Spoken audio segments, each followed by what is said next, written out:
Hello everyone and welcome or welcome back on my channel. In case you're new here, my name is Laura. I am a PhD student of comparative literature in Germany, and at the moment I'm doing a series on Gothic and Romantic literature on this channel. And today I've got something exciting for you.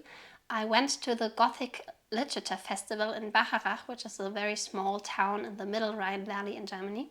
And it's the very first Gothic Literature Festival ever to be held in Germany. And it was amazing. And that's why I want to talk about the festival today. I made an interview with the inventor of the festival, and I also want to show you some pictures on some impressions and tell you about everything that was going on.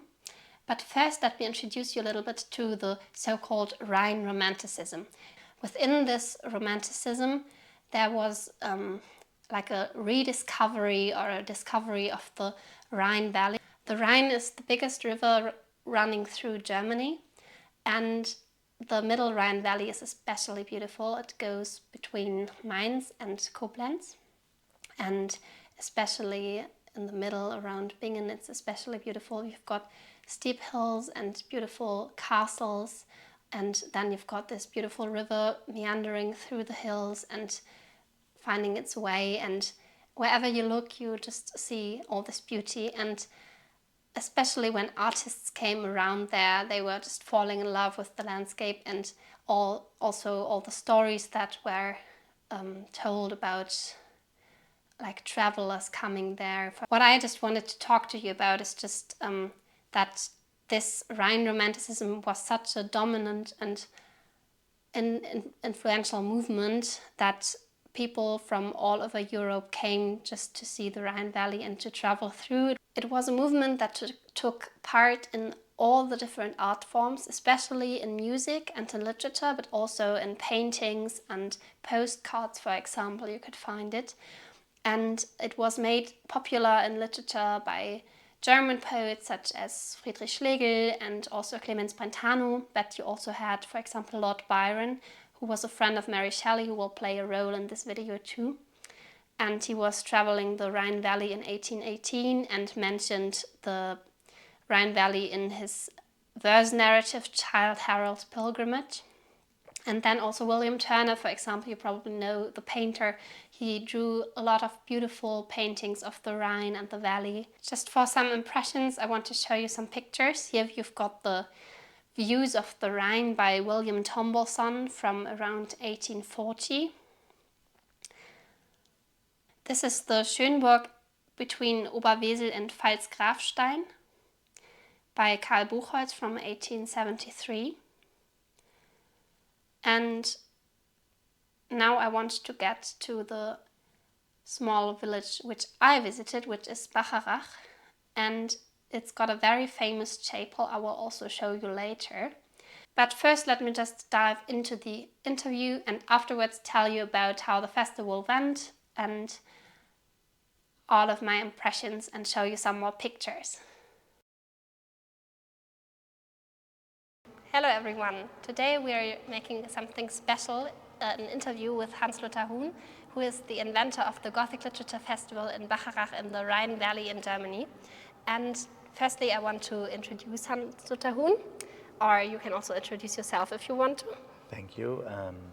Yes, I'm a local here, now a new local, and I discovered this town kind of in a way, and I thought everything's so dead in November. I thought, there's something that we can do, and so I thought it would be the perfect spot for like Gothic literature, just to have readings, to have a little festival, and that's how this idea came into living.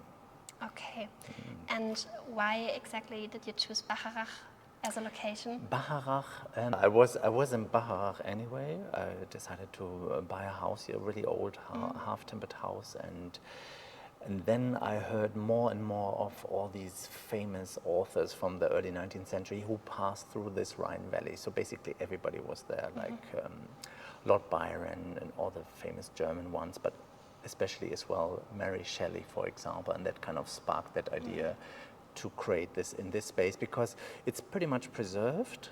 It looks very old, and it has a lot of Gothic ruins and a mystic castle on top of the hill. So the scenery is just perfect for something like that. I understand. Yeah. And do you think that Mary Shelley was also especially inspired by the Rhine Valley when she was writing Yes, Frankenstein? absolutely. There is actually a passage in her writing, in that book, Frankenstein or the Modern Prometheus. But in the German translation, they did cut it out. Oh, that's too Unfortunately, they just say the Rhine. That's Okay. it. But in the English version, in the original version, she describes the beautiful landscape through the eyes. I think it's Victor Frankenstein's best friend who says how beautiful it is, even more beautiful than Switzerland. And so that's wow. quite a compliment. Okay, that's great. I just quickly want to fill you in with the passage that Hans-Lothar Huhn mentioned when he was talking to me from Frankenstein, from the first edition. And they say, "We had agreed to descend to the Rhine in a boat from Strasbourg to Rotterdam, whence we might take shipping for London. During this voyage we passed by many willowy islands and saw several beautiful towns.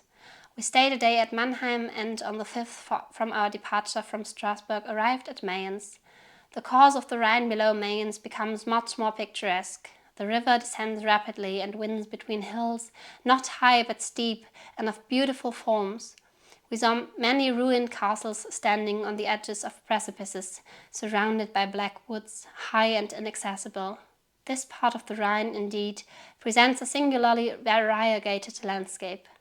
In one spot you view rugged hills, ruined castles overlooking tremendous precipices with the dark Rhine rushing beneath, and, on the sudden turn of a promontory, flourishing vineyards with green sloping banks, and a meandering river and populous towns occupy the scene." I also wanted to talk about the content. This year it's Mary Shelley and Frankenstein. And Yes. how is your connection to Gothic literature? Are you reading sometimes Gothic novels as well, or do you have like a favorite Gothic or a ghost story maybe? Yes. Something that inspired you to create the festival as well? Yes, I mean, there's a big admiration for that period, early 19th century, 19th century in general. I mean, I studied German studies as well, but that whole element was always very short, I think, too short. And of course, it's more established in film and in movies, but not so much in literature, which I think is such a shame. No? And therefore, I thought, give it more space, because it's quite interesting, and I think it can attract a lot of people, because the stories are just everlasting. Now let's get back to the festival here. Yes. Would you like to tell us something more about what you've got planned for the future? Like this Yes. year it's a reading of Mary Yes. Shelley, Frankenstein in German. Yes. And then for the next years, I'm planning definitely a longer period, like a whole weekend, starting on Friday, Saturday, and having events even on Sunday. And also live readings in smaller groups, in English as well. So because we have a lot of expats here in Germany, and I saw a lot of traffic from the US and from England on my website. And so I thought that would be quite good to offer that as well. And so different locations, different live readings, extended, and also contemporary authors of Gothic literature. Great. Yeah, so I'm talking to people right now that know those people, that want to introduce me to them, and so they would be also a big asset for this festival. definitely, that sounds really interesting. Yeah. And as a last question, I just want to ask Yes. for people who want to come to the festival next year and Yes. who are also interested in more things than what can they expect apart from the books? Yes, of course, very important part, but definitely an amazing landscape, very inspiring, very dark, especially in winter, like a day-to-day, raining, gray, it's fantastic. We have amazing old architecture. We have the symbol of the Romantic Rhine, which is the Werner Chapel. It's basically a late Gothic chapel on the hill. That's a perfect spot where we would include little events, like having mulled wine or something like that. Then we will do walks to like nice castle ruins nearby as photo shoot options, or we go into a winery and have a wine tasting there in combination with a text that suits it, things like that, just to make it a bit more juicy. That sounds great. I Yeah. would love to come again next year. Thank you very much for the interview, You're and I very wish you welcome. all the best for next year. Thank you. So we're coming to an end with the video. I hope you enjoyed the interview and what I told you about the Rhine Romanticism. I just quickly want to tell you how the festival went, in my opinion. It was really wonderfully made. The illumination of the Peterskirche, as you can see in the pictures that will follow, was especially beautiful. It was creating such an gloomy and mysterious atmosphere, so that when you were stepping into the church you were feeling already like you were in a Gothic novel.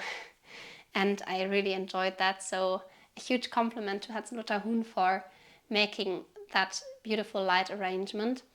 And then we had the reading of Frankenstein by famous Roland Jankowski, who plays a famous commissary in a German TV series. He was reading the novel in a very beautiful way, and it just created the perfect atmosphere, and you got a very great insight into the novel. And afterwards there was also some wine and some Glühwein get together, and it was really nice. And when you stepped outside of the Peterskirche, the church, you could look up to the Werner Chapel, and it was illuminated beautifully as well. And I just really enjoyed all the surroundings and the whole atmosphere. And I would definitely love to come again next year for the second edition of the festival, which hopefully will really be bigger and also with some English readings of certain stories. And also, as you heard by Hans-Lothar Huhn, with some walks and some visits, for example, of the vineyards around here, and just emerging into the culture and learning everything there's to know about the beautiful Rhine Valley. I hope you enjoyed the video, and I will see you in my next one. Don't forget to subscribe and hit the little bell so that you will be noticed when a new video is coming up. And see you in my next video on Friday. Bye bye!